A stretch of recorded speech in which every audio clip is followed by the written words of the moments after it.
pack. But what we're going to do now, we're gonna move into the cockpit, and we're gonna meet some of the people that are actually trying to navigate all these new opportunities, threats, technologies, ways of thinking, and see how they're doing it. And we're gonna do it from different perspectives. So I'll have four esteemed panelists. First, I'd like to invite Susanne, who's the CTO and head of business development from Novi, a fairly new real estate company that is thinking quite differently. And you come from a technology background, so this is your home turf. Please have a seat. Welcome to stage. Thank you. The next speaker is somebody who's actually been instrumental in what we're doing here, because she's from AMF Fastigheter, and they are co-pilots and creators of Epicenter together with us. Anneli, very welcome, head of business development from AMF Fastigheter. And we would like to invite Torbjörn from Newsec AM, who is also one of the brains behind what we're doing here in this whole initiative. Very welcome up on your own stage, I'd like to say. And to add some glamour and Finnish magic, we will invite Ansi back on stage as well. Ansi, come back on stage. So we've been seeing a lot of technologies that are supposedly going to change our world, and everything is going to be very, very different. And I'd like to understand, how do you look upon all these things, and kind of where do you start? What are some of the things and technologies that you really think will change the way you work and play in the industry? You want to start, Susanne? I can do so, thank you. You can say that it is a jungle out there. You see all these opportunities, hundreds of thousands of business opportunities, and we're standing here today. The challenge is to choose among these, to see the values in all the opportunities, and pick those who seems right. And that is a tremendous challenge, I think. Somebody said that we're moving into a DJ economy. It's not that there's not a lot of music, it's who makes it relevant and who can mix and match it in an interesting way. Exactly. I'd like to move over to you. Newsec AM, what are you doing there? So if anybody doesn't know you from before here. Well, we are quite large now. Nowadays we have grown heavily the last years, and we are sort of trying to bring... Yeah, but what are you, if anybody would... We are property manager. Well, we also do advisory services, but I'm working with property management for external clients. We don't own the buildings ourselves, but we are trying to manage them better, make sure that they get more money back from putting their properties with us. Okay. And when you see what we've seen here this morning, what are some of the things that trigger? What is relevant for you, and how do you look at the sort of technology change ahead? Well, I think I think of it in the cost side and the income side, more or less. Sort of how can we operate and maintain properties in a more cost-efficient way going forward? That's one part of it. I think the operation side. Yeah. And then also, of course, how can we create a new service value from these new service in properties? Properties will we will have properties in the future as well. They will have walls, they will have roofs, but how can we create a new digital value on top of that? And that's I think the most interesting and most difficult area.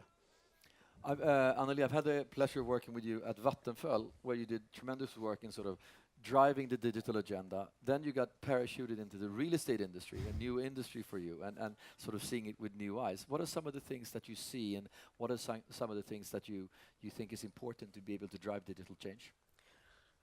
I think it's not only about the technology. I think it's also about behavior. The adoption of new technology change people's behavior, which puts new demands on companies. How you communicate, how you develop your products and services, and so forth. So I think it doesn't matter what industry you're in. It's equally important for all industries to understand that. So it's a leadership question more than a technology question. Yeah, definitely it's both, at least. Ansi, you see from the Finnish side, what are companies doing that you think are doing it right? What kind of mindsets or toolkits, or what are the things that they're bringing out of this box of chocolate that we have out there with technologies? I think one of the key issues is that companies are really starting to work with each other, and I would emphasize that, like you said, that it's more like a behavior issue, and people are start trusting each other, so it's easier to them to collaborate, co-create, and create some new shared value which can be shared and then capitalized by different stakeholders. What are some of the mindsets then? If we would be very operational, and sort of think like this, you know, what are some of the mindset? Anyone? Well, I think that the mindset has to be curiosity and a unique interest in technology and what can add value to your business. And not closing any doors, see forward and take knowledge or learn from other branches or industries that has had great success. So you can look around you and pick the raisins. But how do you know the difference between vision and hallucination? Everything is going to be arranged. It's going to change everything, you know. And then it's like nothing happens. So how do you sort of pick the winners? I think the important thing is to sort of think big but start small. And what I mean by that is attending a seminar like or the event like today is, I mean, you get blown away by all the opportunity that's out there and the things that will come in the future, and that's sort of the future is in many ways already here. At the same time, we're stuck in many ways operating in the same way we did 20 years ago. We have envelopes. We have invoices on paper. We bought a new company in Denmark this summer, and one of the integration costs is getting new stamps that we apparently use as part of our business process. It's like going to a museum somewhere. So you have a starting point where it's a disconnect between what's possible and very feasible in a lab environment, but then you have a reality and then you have to mitigate the difference. So you have to think about the big stuff, but you have to start and try some. Do you agree to that, Anneli? And what are some of the things that you're doing in AMF Fastigheter? What are some of the things that you how do you drive this change? I try to embrace the unknown and get my colleagues to understand the value of embracing the unknown and not only focusing on developing the existing. Because I think if you want to drive change, you also need to think 5 curves ahead and try to foresee what will happen. And but that people say, but we have a core business, and now on Monday we have this issue or problem, exactly. And then you're sort of dragged back into. And that's a challenge. But if you talk about innovation, I think there are 2 different aspects from that. For instance, you have the continuous improvements, which is done inside the company. It's a natural development of your daily business. But then you have radical innovation, which is something completely different. You maybe need to step outside your companies. You need other skills. You need to partner up with other companies or experts in a totally different way. And this in here you need to try to foresee what will happen when the behavior is changing, new technology, etc. And you will come up with completely different things when you look at it that way. So, and that is also to secure future revenue streams. So you need both, and you need the continuous improvement things, but you also need to start to test and try new things. Yeah, Mats, the CEO of AMF Fastigheter, when he came to the board and said, we're going to build epicenter, Nordea moves out. That's great, right? It's like, no, it's not great. What are we going to do? Well, we're going to not have tenants. We're going to have members. Oh, how long are the leases? 3 months. Isn't that great? 30,000 square meters. It's going to be perfect. And that's a pretty brave leadership, you know, with his head very far out in the guillotine. And there's a mindset that sort of is fueled by brave leaders, but you could also sort of structure it different ways. You're working on a new project right now that is semi-secret, but we're among friends. No. Nobody would tell, right? Well, talking about radical innovation and compared to continuous improvements, what we do now is we foresee that the retail industry will change, new shopping behavior, e-commerce versus the physical stores, and all that will have impact on our physical stores, of course. So what we do now is creating a physical environment to meet the needs from the retailers, but also from the consumers, because the retail industry is moving from a transaction focus to an experience focus. And we need to learn and understand. It's a journey for us as well. So what we do now is opening up this physical environment in the beginning of next year in in this building, and it's a retail product where we really challenge ourselves. For instance, you can sign up for 1 month. We don't write leasing contracts for 3-5 years. You can be there for a month, and we will have the staff, and it will be equipped. So you can be a Hong Kong-based retailer to test Sweden as a market for a couple of months. Yeah, I can speak about that project for hours. The ones of you that are clubbers, so White Room's old, the old nightclub is turned into sort of a completely futuristic and exciting retail experience. Yeah. So anybody in that field should talk to you later on. I want to stay with sort of new business models. What do you see in terms of new business models? And you discussed service layers on top of, to build value. What is that? And that was in a more concrete way. How do you think the business model will change? Well, that's a great question. I think many of us, you as suppliers and we as property managements are thinking about that right now, because if you have you want a quick implementation, you want to adapt quick, you can't have these enormous investments, and the return of invest will be on 7 years or 10 years. You have to move quick.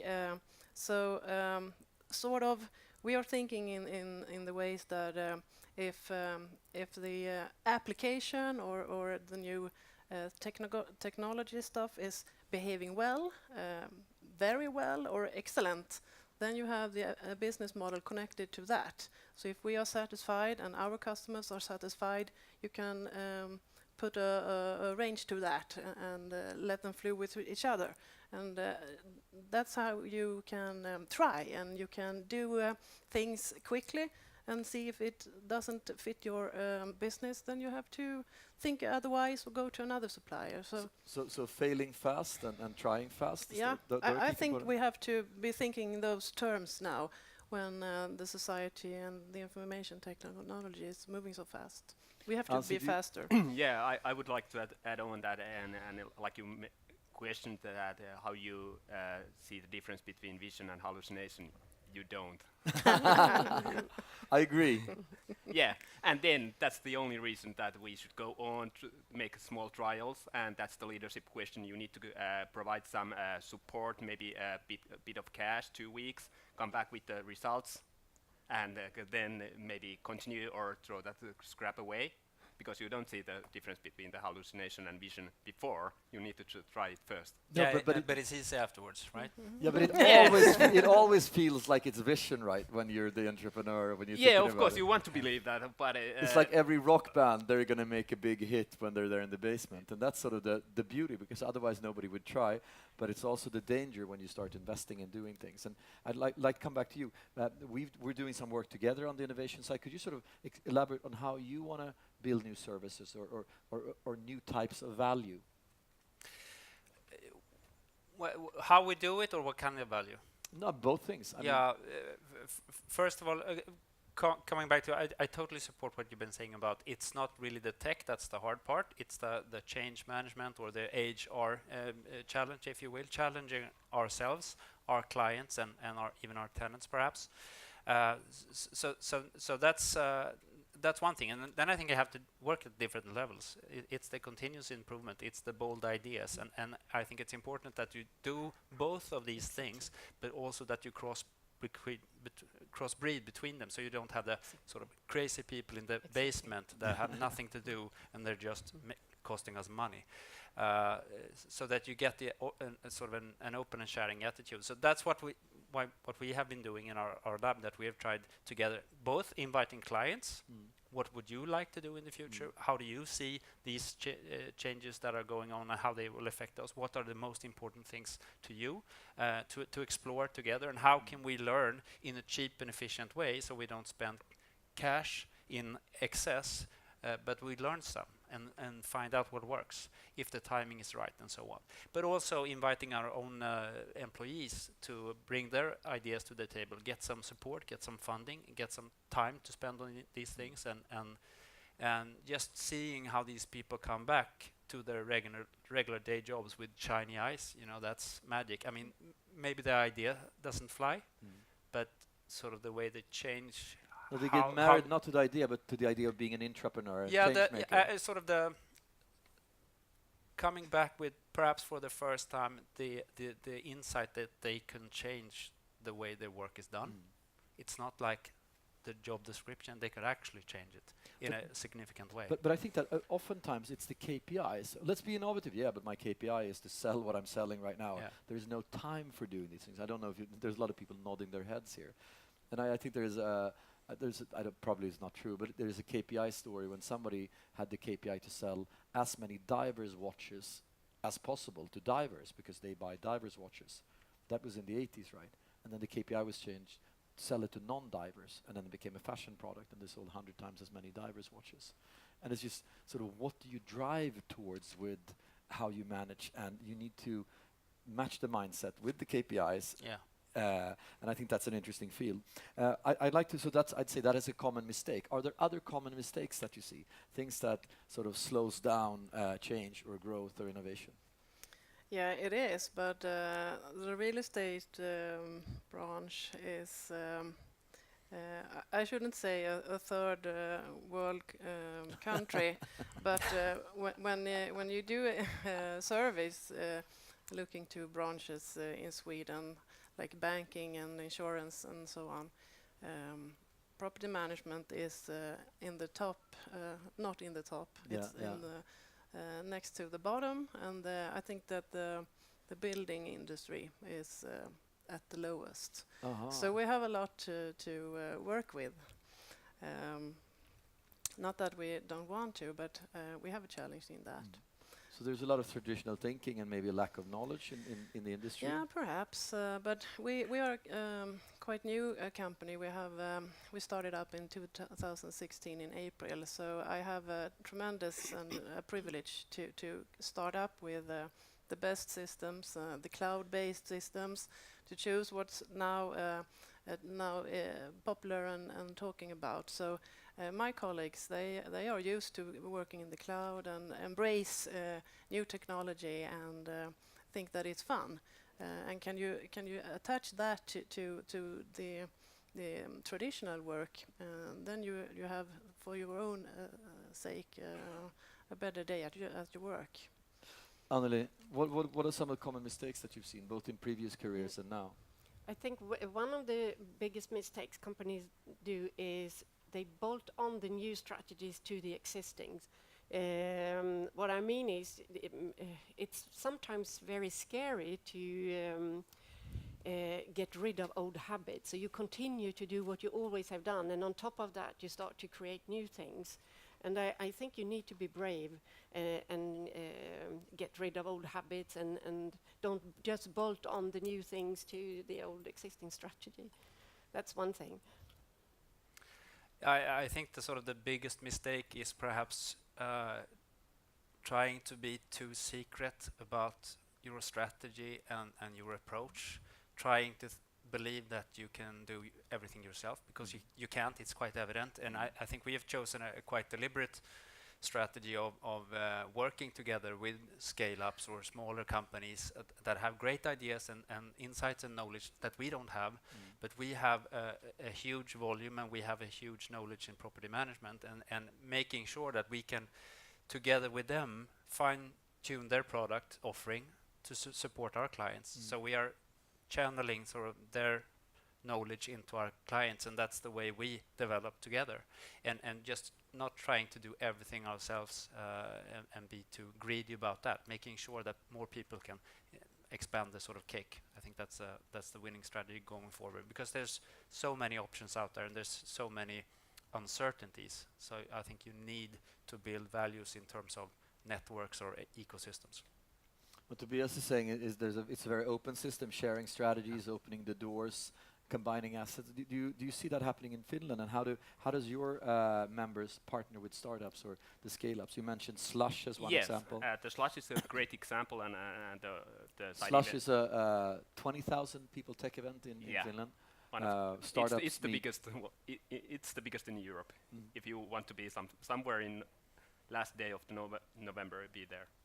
But I think we see that in Finland that companies start sharing with each other and working more. But I'm more happy about the issue that I see with our members in Finland, that the companies are start requiring people and new employees from different backgrounds. They are not hiring somebody like themselves. So old men are not hiring old men, and they are hiring with different backgrounds. And I think that's one of the great idea that also to work with the external companies and external new partners, but bring also those different kind of people inside of your own company. I think that's one of the great idea which I see happening right now. That's really, and a lot. That's what we see here as well. People are creating innovations with people from industries and walks of life they would never have imagined even meeting in the traditional way they were working. So I think that holds very true. I'd like to finish off with you just rapidly, like a sentence or something like that, sharing. Is there anything you lose sleep over that you're worried about when you look forward, and what is most exciting right now? So Anssi, what do you lose sleep over, if anything? Yes, last night I lost my sleep. But I wasn't too worried about the industry, and I'm a strong believer that we are moving fast forward, and there is so many good things happening that I'm not worried about the industry. We are making it fast. Great. Tobias? I think what I'm mostly worried about is that we are perhaps too stuck in our old ways, and that there will be some complete newcomer with entirely different approach and a lot of cash, the Googles, the Microsoft, the what have you, that will sweep in and do something currently or completely different. What we've partly seen in fintech. What I think is most exciting is that there is so much opportunity, and I particularly think about sort of the going forward. How will the role between sort of the interface between tenants and property owners change in the future? Because today we have what we in Sweden call gränsdragningslista, which are quite stale. But I think how will those look in the future? Is it rational that we deliver services in the ways we are doing, or could the property owners actually do more for their clients? I think so, but that will take some time for everyone to agree. Anneli? I think given the rapid pace of change, I think the ability to imagine what change is, it's really important, because if you can't imagine and picture what change is, it's difficult to capitalize on the change, and you risk losing to grab the opportunity when it's in front of you. So you need the organization to understand that. And what I find interesting now is the balance between technology and behavior. For instance, just to give you an example, what I read not long ago is that 30% of the office spaces will be will be rented hourly in less than 10 years. So that's also, I mean, driven by the behavior, but we don't have the systems and we don't have the processes to work that way. So we need to think about those things. Interesting. Well, I haven't heard that figure before, but it's not bad. No. We have those systems. Well, I don't lose any sleep. I'm not the worrying kind, but I can absolutely agree with what you were saying. But the most exciting now it's to be a part of this exponential development, and be part of a industry that has many steps to take, but be a part of the change and the movement we now see, because we see that everywhere. It's a top level question in every management I see today. Yeah, and I agree. It's like the catch-up effect is actually starting to happen. Yeah. Perhaps some mustard and some fireworks as well. So I'm looking forward to everything that the future will bring to us. On my side, I'm losing sleep because I'm actually on US time. I came in yesterday, so I'm jet lagged. But the exciting thing is I don't even notice it, because I'm really excited about what's happening here today. And but on a more serious note, what I'm worried about is that we're thinking about competing against each other in a region where I think that the region needs to be strengthened. because a lot of the competitors, a lot of the investments, a lot of whatever will come from completely different places. So I think that we're all in the same team, and that's why I think it's very important to create what we're creating here. And just the fact that so many are coming, we could probably have filled twice as big a room if we had that. I think that's super exciting, and where we can take that. So those are exciting things, and I would like to thank a lot for contributing in the panel, and you're also going to be around, so engage with these guys if you want to continue the discussion. So thank you very much. Thank you. And Thank you. Thank you. Okay.